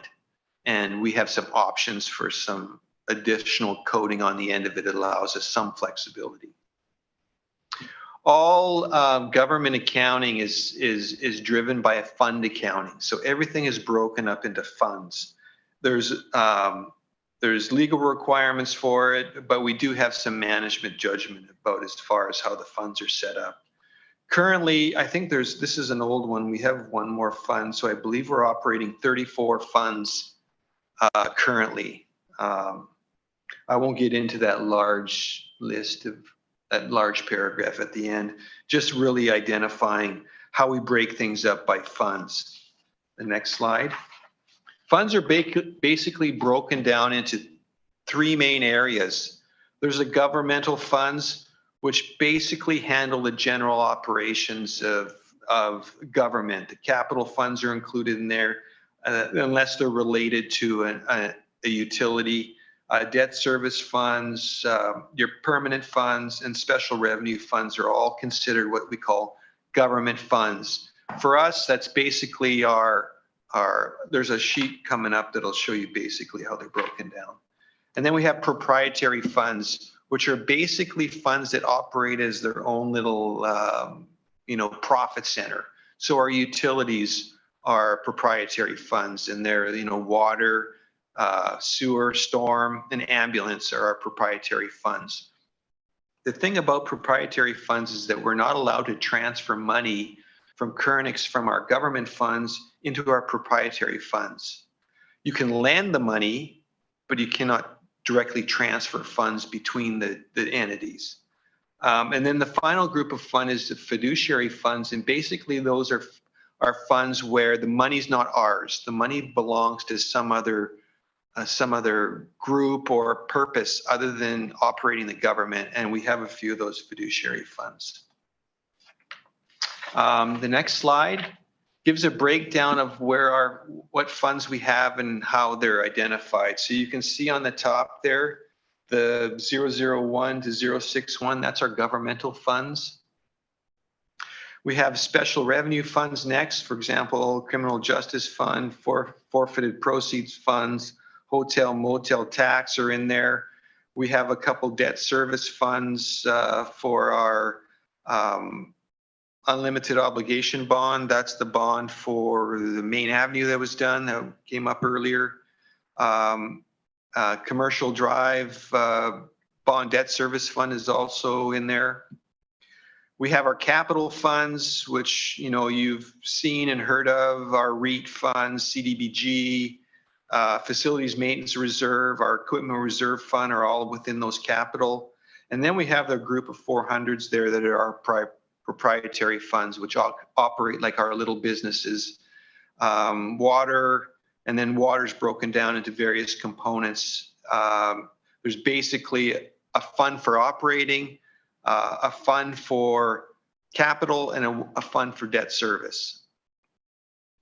And then you have a group of those for each of the water, wastewater, and stormwater, and ambulance. Ambulance, we just started last year, and it currently operates under one fund, which would include all capital and debt service, although they don't have any capital and debt service at this point. So, and then we have our internal service fund, which is our equipment rental and replacement fund, and then our fiduciary fund, which is the flexible benefit plan fund for the employees.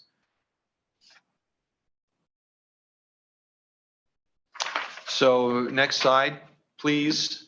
So within each of those funds, or a lot of those funds, we have a reserve or contingency requirement.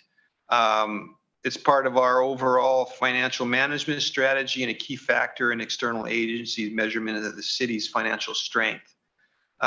Prudent use of reserve funds enables the city to defray future costs, take advantage of matching funds and other beneficial opportunities. Reserve funds provide the city with the ability to exercise financial flexibility in planning and developing future capital projects.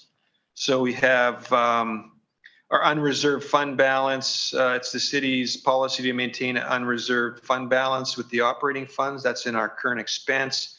And there's another fund called 005 as we maintain that unreserved balance at 17% of budgeted revenues. Debt service funds, it's our policy to maintain a 1-year annual debt service payment reserve for all debt excess assessment debt. That assessment debt is the debt that's included on your property taxes. We also have facilities capital reserves, which are our 315, our REIT funds 305 and 306. The minimum target balance there is a balance of $300,000. And also we have a rainy day fund at which is our fund 005, which was set to have a balance of 10% of current expense annual budgeted revenues. So we've set those reserves and contingencies so we have some level of continuity in the finances and always making sure we have funds available for future projects.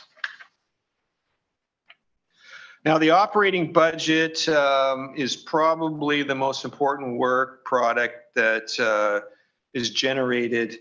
At the most basic level is a legal document that gives local government officials the authority to incur obligations and pay expenses. So when you approve the budget, it allows us in finance and in operations, basically everybody with a code to move forward, and we can spend up to that budget limit without, having to come back to council and have it authorized. Now, there's individual approval levels of what can be approved for an expenditure, and it varies depending on your level in the organization, going from department heads up to Mike and then to council for ultimate approval. So if stuff is it allows us to operate within that document to be able to pay expenses without having to come to council for every single item for their approval. Most jurisdictions, the budget has evolved to include more than just financial. It's got mission statements, goals, and objectives that convey how budget decisions relate to a wider vision of the future of the municipality. The budget is also an evaluation tool comparing commitments made in previous year's budgets with actual accomplishments. So we asked the question, why have a budget? Budgets play an important role for organizations of all sizes. The budgets are used in managing the operations. The expenditure levels in the budgets are called appropriations, and they represent spending limits. So the appropriated budgets are mandatory by Washington State RCW for cities, counties, and special purpose districts. Budgets are adopted by city ordinance, for counties by resolution, and by special purpose districts by local policy. Budgets affect the following managerial functions: planning, which involves setting goals to guide decisions and help motivate employees; directing, which involves decisions and actions to achieve budget goals; and controlling, which involves comparing actual performance against budgeted goals. So our budget process, I know it's pretty small writing, but you know, right now from March to August, everybody's working on, you know, brief budget items, talking about what changes they'd like to see, talking to Mike about facilities needs. The mayor and the administrator may communicate objectives to staff. Then later in September, so this month, we're now starting the budget process. You know, these numbers, these dates might not be exactly what I have on the current plan, but you know, September is basically when we start to get all the numbers put together. Department heads prepare estimates of revenues and expenditures. Budget estimates are filed with the clerk, and near the end of September, we'll start showing the mayor and managers the complete financial program. Mid-October, we'll have public hearings on revenue sources. November then moves into council looking at the preliminary budget and budget messages. November, first part of November, there'll be public notices and hearings on the budget. Then near the end of November, we'll set property tax ordinance and file that with the county. And then December, we'll have the final hearings and adoption of the budget. And, you know, it says by the end of December, but we typically do it in that first meeting in December. So on to the next slide. Definitely financial transparency is very important for at least the finance department here. With monthly financial reporting, we have financial policies to back us. We have a comprehensive annual financial report. We have adopted annual budgets, which, you know, in that adopted budget, I have debt information, but that debt information is reported to the state. And then all of our information as we track through this process is available on the city website. All of our different versions of the budget, which will typically go through, I think, 3 or 4 presentations before the final ordinance is approved. And we're tracking changes during that process. One thing nice in our new Tyler system is it will allow us for direct entry of the budget in. We won't have to send around spreadsheets for everybody to fill out and then enter those into the system. They're on the fly adding their information in, and we'll be able to set different versions of the budget so we can do comparisons along the way to see how it's changed and how it's evolved during the process. So as I stated earlier, we're just kicked off the budget process for 2024, and revenues will be presented to council in early October, and we're into the process. And that, any questions on this? It was a lot of information quickly. Council members, any questions or comments? Anyone online? This is Councilmember Williams. I would like to ask that at some point before we start the heavy duty budget review, that we could get a little bit of information on the impact of the pandemic on our reserve accounts. Because I have to admit, I've kind of lost track of where we are in building up our reserves. And I kind of assumed that during the pandemic, we had to dip into those a bit. So I would appreciate that. No. No? I can add to that question. I'm proud to say that we did not have to dip into that. Sweet. Yeah. So where are we on our rainy day fund? Because we were building up our reserves and then we were going to start on our rainy day fund. And have we actually started putting money in our rainy day fund yet? Yeah, I believe there's close to 400,000 in that fund right now. Sweet. Yep. It's less than what we had planned to be or our goal is, but Right. we're moving in that direction. Good. Good I job. will say we're one of the only communities I'm aware of that didn't have to be dipping heavily into reserves and actually didn't completely blow out the rainy day fund during the pandemic. So Yeah, and don't forget, we also received $2.6 million from ARPA. True. But I just want to say, I absolutely kudos to all of our staff and Mike in jumping on the grants, making sure that we didn't have to give money back, making sure that we, reached out with help to our citizens, but still stayed in our budgets. That's a really impressive accomplishment. So good job to everybody. thank you. Absolutely. All right, any other questions or comments for Finance 101? Yeah, great job. It's interesting listening to this because colleges, schools, city governments, et cetera, sort of know what the revenue stream is going to be. What's the utility bill? Every month, what's it going to be? And there are surprises. We discussed that in council. We got a $40,000 expense here, or we got something that broke there, or whatever. And so those are the unexpected. It's interesting when you go into other areas of finance, and I always go back to hospitals, but you literally from one month to the other can be off $1 million in your estimate of what your bottom line was from the month before, based on your accounts receivable. And it is a difference between the accrual based and the none, the wild, wild west of, I'm sorry, we were off by $1 million from what we thought we had made the month before based on financial class changes and whatnot. And so it's nice to have I'm not going to say it's easy, but I would say, and maybe you could grant that to me, it's a little bit more stable. Where you think it's going to be month after month.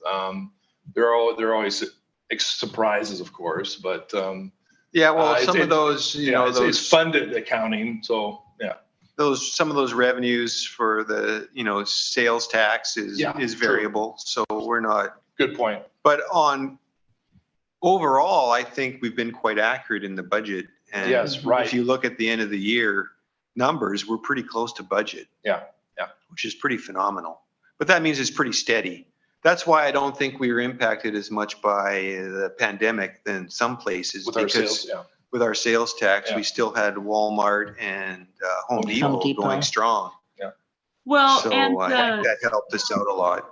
The change so that everybody that ordered online that lived in College Place, we got the sales tax. If that hadn't come, I think that we would have had a much bigger swing. Unfortunately, we didn't. But it did contribute to more cardboard in our garbage. Yeah. So. Yes, absolutely. That we can't recycle. Sherry, can you bring up the budget calendar? So just to give everybody a heads up, some of the key dates, we won't go through any of these because this is sort of an internal document to let us know where we're at. So we're into September now. All the department heads are working feverishly on their budget. I know it does say the first date they were supposed to have it completed was September 1st. We did give them a week extension just so they could complete everything. Working on revenue budgets now. Narratives are supposed to be in this week. The key dates really are, Mike and I will meet with the department heads that week of September 18th to 22nd to go over their original or their asks. Then end of September, September 26th council meeting, I'll present the revenue targets for the year. Then the first budget workshop will be October 3rd, which is just a month away. Then October 24th meeting, council meeting, will do the property tax hearing and also finalize, go over revenues again. That's required deadline by state RCW. Then on November 14th, we'll bring to council of setting the property tax levies for next year. At that same, we'll have a hearing and also go through the property tax levies for next year.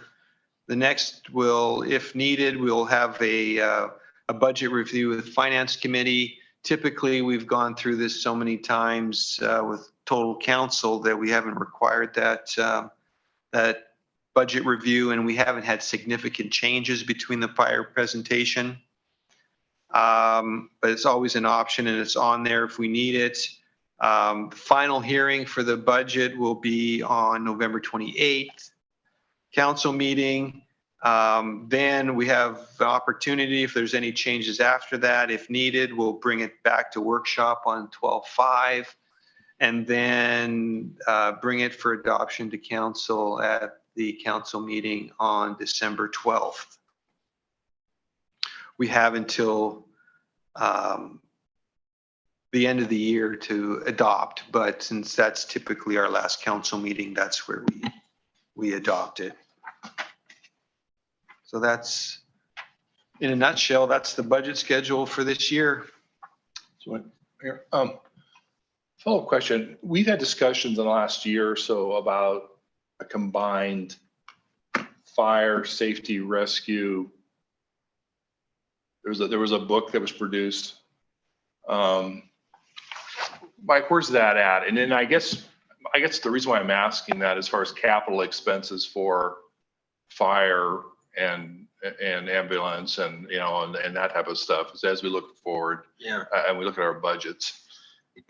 I would say for now it'll be where we still have our own agency and we collaborate like where it makes sense. So like for instance, fire marshals are training together and the training officers, same thing.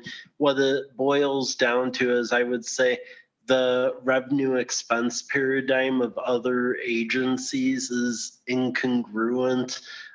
In fact, what I will say is that if you look at the books of us and then District 4, for example, because they have a combination agency, very similar in those mesh well. But then District 4 and us versus Walla Walla tends to be a night and day thing because of the amount of full-time personnel and then certain requirements. So that's really where we're at the moment. District 4, they ended up pulling back from discussions with Walla Walla, and that was the most similar business plan model to us. So for now, we are engaged in those discussions actively. However, I will say that mid to long term, there are similarities with District Number 4, where as they entertain them, I think there's ways to build synergy there. It's just combination agencies versus complete full-time that don't really function on volunteers. And then when there's a built-in ethos there, it becomes a issue. we're not looking for funding the new trucks in the next. So for fire, it'll be an additional ambulance, and we've had that in our equipment replacement plan, so that isn't a surprise.